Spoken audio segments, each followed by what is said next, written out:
Videoclipul de astăzi este dedicat unei jucării, dar nu uneia simple și ieftine ca cea din imagini, ci uneia pentru băieți mari și bogați, cărora suma de 260.000 de euro nu li se pare un capăt de lume. De ce atât?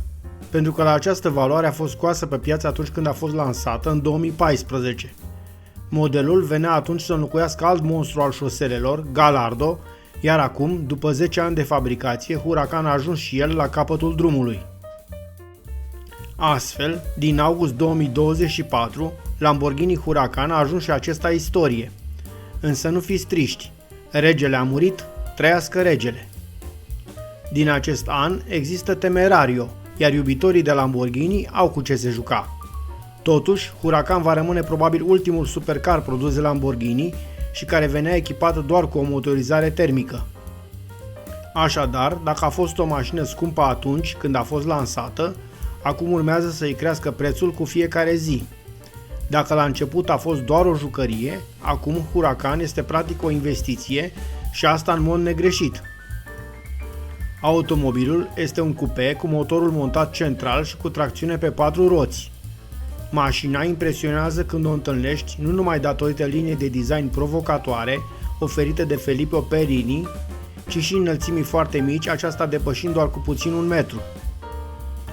Alt lucru care negreșit te impresionează este zgomotul motorului care își prezintă potențialul astfel, și nu că ar mai fi nevoie.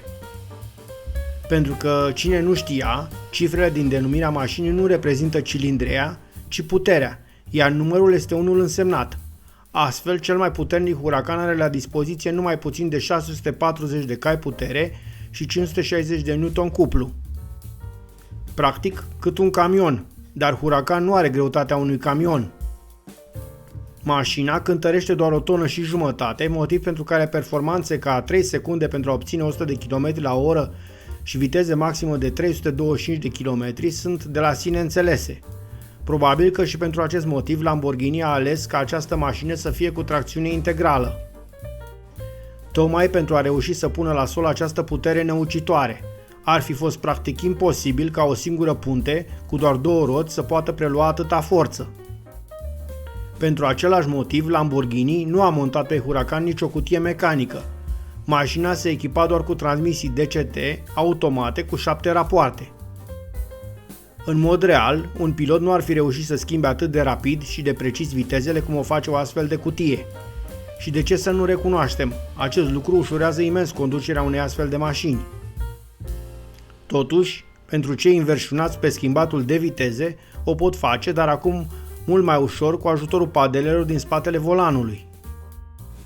Astfel, pilotul din tine se poate bucura la maxim de toate calitățile mașinii, bineînțeles pe un circuit. În aceste condiții, fiind o mașină cu dedicație pentru lumea motorsportului, Huracan este nelipsită din competițiile de Gran Turisme, unde, cum și era de așteptat, evoluează cu rezultate foarte bune și unde este apreciată mult pentru performanțele ei.